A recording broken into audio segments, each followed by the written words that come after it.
Hello বন্ধুরা, স্বাগত জানাই ফ্রি নলেজ চ্যানেলে।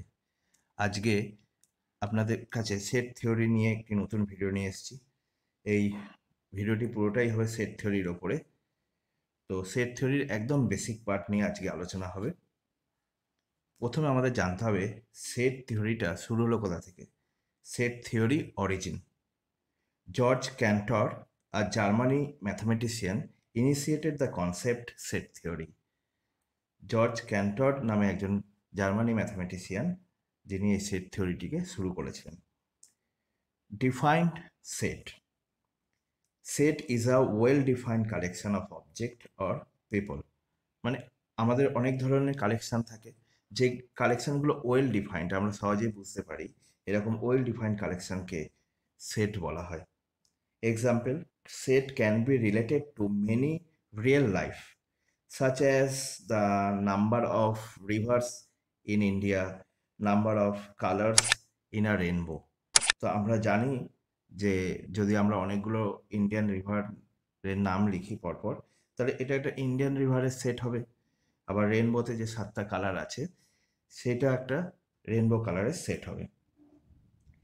Representation of set.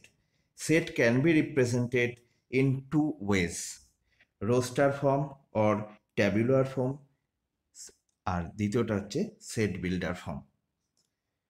তাহলে এখন আমাদের জানতে হবে রোস্টার ফর্ম বা ট্যাবুলার ফর্ম কি আর সেট বিল্ডার ফর্ম।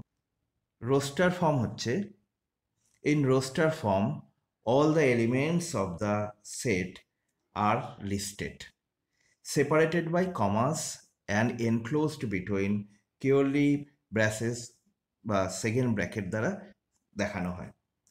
আপনারা অবশ্যই স্ক্রিনে দেখতে পাচ্ছেন, এটাকে রোস্টার ফর্ম বলে। রোস্টার ফর্মটা প্রত্যেকটা এলিমেন্টের মাঝখানে কমা দিয়ে একটা লিস্ট করা থাকে। Example, ভায়াল set V equal to AEIOU, দেখুন সেকেন্ড ব্র্যাকেটের মধ্যে রয়েছে, এটা হচ্ছে রোস্টার ফর্মের ভায়াল সেট। আবার এল represent a set that contain all the letters in the word Mahabharata. তো এটা মহাভারতা, এটা রোস্টার ফর্মে কিভাবে লিখবো? এল ইকুয়াল টু, আমরা এলটাকে ধরছি set, letter set, L equal to এই সেকেন্ড ব্র্যাকেটের মধ্যে ABHMRT, মহাভারতের মধ্যে এই ওয়ার্ডগুলোই রয়েছে, লেটারগুলোই রয়েছে ABHMRT। আবার এটার ইনকারেক্ট ফর্ম হচ্ছে, যেটা হয় না, মানে ভুল করেও এটা লিখবেন না, সেটা হচ্ছে সেকেন্ড ব্র্যাকেটের ভেতরে M, A, H, A, B, H, A, R, A, T, A, এইভাবে কিন্তু রোস্টার ফর্ম লেখা হয় না। মহাভারতের লেটার ফর্ম প্রথমে যেটা দেখিয়েছিলাম ওইভাবেই লেখা হয়। এবার যে set builder form, in shed builder form, all the elements have a common property. This property is not applicable to the objects that do not belong to the set. এইরকম এমনভাবে প্রপার্টিসটা সাজানো থাকে যে ওর বাইরের কোনো প্রপার্টি, কোনো এলিমেন্টসকে এই সেটের মধ্যে থাকতে পারে না, এমনভাবে সাজানো হয় সেট বিল্ডার ফর্ম। তো সেট বিল্ডার ফর্মের এক্সাম্পল কি? If set S has all the elements which are even prime numbers, it is represent as S equal to, set দেখানো হয় যেরকম সেকেন্ড ব্র্যাকেটের ভেতরে, দাগটাকে বলা হয় such that X is an even number। এখানে এক্সটা হচ্ছে a symbolic representation that is used to describe the element। এলিমেন্টকে আপনি কিভাবে ডিসক্রাইব করবেন তার একটা সিম্বলিক রিপ্রেজেন্টেশন হচ্ছে এক্স। আর এই দাগ বা ইস্টুর মতো, রেশিওর মতন দেখতে হয়, এটা মানে হচ্ছে সাচ দ্যাট। আর যেটা সেকেন্ড ব্র্যাকেট আছে সেটা মানে হচ্ছে সেট অফ অল। তাহলে এর রোস্টার ফর্মটা কি হবে, যেটা সেট বিল্ডার ফর্মে বললাম যে S equal to x such that S is an even prime number. এর রোস্টার ফর্ম হবে এস ইকুয়াল টু সেকেন্ড ব্র্যাকেটের ভেতরে 2। এখন এরপরে আরেকটা এক্সাম্পল দিব বুঝি। এখানে আরেকটা এক্সাম্পল আছে, এ ইকুয়াল টু ওই সেকেন্ড ব্র্যাকেটের ভেতরে x such that x belongs to n, মানে ন্যাচারাল নাম্বারের মধ্যে x রয়েছে, x belongs to n মানে এই সাইনটাকে বিলংস সাইন বলে। And 2 less than equal to x less than equal to 5, অর্থাৎ x এর মানটা 2 আর 5 এর মধ্যে আছে, 2 বা 2 এর বড়, 5 বা 5 এর ছোট। তাহলে এর রোস্টার ফর্ম কি হবে? a ইকুয়াল টু হবে সেট সেকেন্ড ব্র্যাকেটের ভিতরে 2, 3, 4, 5। তাহলে এটা হচ্ছে রোস্টার ফর্ম, আর তার সেট বিল্ডার ফর্ম হচ্ছে x such that x belongs to n and 2 less than equal to x less than equal to 5। এবার যেটা জানবো সেটা হচ্ছে টাইপ অফ সেট। সেট পড়তে গেলে আমাকে টাইপ অফ সেট জানতে হবে। তো টাইপ অফ সেটের মধ্যে প্রথমে আসছে ফাইনাইট সেট।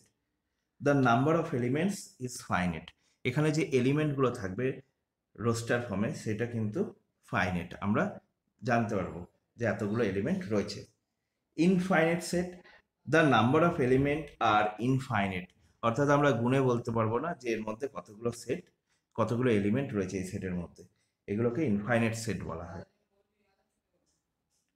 এরপরে যেটা আসছে সেটা হচ্ছে এমটি সেট। এমটি সেটকে এই দুটো সাইন দিয়ে দেখানো হয়, এটা হচ্ছে ফাই আর একটা হচ্ছে সেকেন্ড ব্র্যাকেট, জাস্ট ভেতরে কোনো এলিমেন্ট নেই, তাই empty set. It has no elements, মানে যে সেটের মধ্যে কোনো এলিমেন্টই নেই সেটা হচ্ছে empty set. Singleton set, it has one only element, যার মধ্যে একটা এলিমেন্ট আছে তাকে সিঙ্গেলটন সেট বলে। অর্থাৎ রোস্টার ফর্ম এই যে পড়লাম আমরা এর আগে, যেটা বোঝালাম যে প্রাইম নাম্বার দিয়ে যে এস ইকুয়াল টু সেকেন্ড ব্র্যাকেটের ভিতরে 2, এইরকম সেটকে কিন্তু সিঙ্গেলটন সেট বলা হয়। Equal set, two set are equal if they have same elements, দুটো সেটের মধ্যে যদি একই এলিমেন্ট থাকে তাকে ইকুয়াল সেট বলা হয়। আর ইকুইভ্যালেন্ট সেট কি? Two sets are equivalent if they have same number of element, দুটোর মধ্যে যদি একই নাম্বার অফ এলিমেন্ট থাকে তাকে ইকুইভ্যালেন্ট সেট বলে। অর্থাৎ দুটো সেট এরকম গঠন করলেন যার মধ্যে একই নাম্বার অফ এলিমেন্ট আছে, ওটার মধ্যে 5টা এলিমেন্ট থাকলে এটার মধ্যে 5টা এলিমেন্ট আছে, এটা ইকুইভ্যালেন্ট সেট, ইকুয়াল সেট নয়। ইকুয়াল সেট হতে গেলে এলিমেন্টগুলো একই হতে হবে, এলিমেন্টগুলোকে একই হতে হবে। অর্থাৎ এটা যদি এ বি সি বলে এলিমেন্ট থাকে তাহলে ওটা তো এ বি সি এলিমেন্ট থাকতে হবে। এবার যে power set, are set of every possible subset. Power set মানে একটা সেটের পাওয়ার কি করে বোঝা যায়, বা পাওয়ার সেট কি করে আমরা বুঝবো, সেটা হচ্ছে এই সেটের মধ্যে যতগুলো আপনি সাবসেট তৈরি করতে পারবেন। এই পাওয়ার সেট নিয়ে আমরা পরবর্তী ভিডিওতে বিস্তারিত আলোচনা করব। এরপর আসছে universal set, any said that contains all the set under consideration. Universal set একটা বড় স্পেস, যেমন আমরা বললাম যে সমস্ত ন্যাচারাল নাম্বার, এটা একটা ইউনিভার্সাল সেট হতে পারে, এটা ইনফাইনাইট হতে পারে, তার মধ্যে 1, 2, 3, 4 এটা একটা ইউনিভার্সাল সেটের মধ্যে একটা সেট বিলংস হচ্ছে, মানে সাবসেটও ধরতে পারেন। তো এই পুরো ন্যাচারাল নাম্বার এটা হচ্ছে ইউনিভার্সাল সেটের মধ্যে পড়ছে।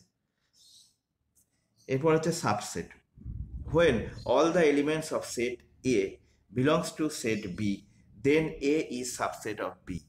অর্থাৎ এর যতগুলো এলিমেন্ট আছে, ধরুন এর মধ্যে A টু X আছে আর B হচ্ছে ইন্ডিয়া INDIA, তো তাহলে এই বি সেটটা কিন্তু এ সেটের সাবসেট, কারণ বি সেটের মধ্যে প্রত্যেকটা এলিমেন্ট যে এ সেটের মধ্যে রয়েছে তার সাথে একই রয়েছে, তাই বি সেটটা হচ্ছে এ সেটের সাবসেট। তাহলে বন্ধুরা এই ভিডিওটি এই পর্যন্তই। এর পরবর্তী সেটের উপরে আমরা এই যে টাইপ অফ সেটগুলো বিস্তারিত আলোচনা করব এবং সেট সিম্বল সম্বন্ধে জানব। পুরো ভিডিওটা যদি আপনাদের ভালো লেগে থাকে অবশ্যই লাইক করবেন, কমেন্টস করে আপনাদের মতামত জানাবেন, আর এই পুরো ভিডিও দেখার জন্য সকলকে ধন্যবাদ।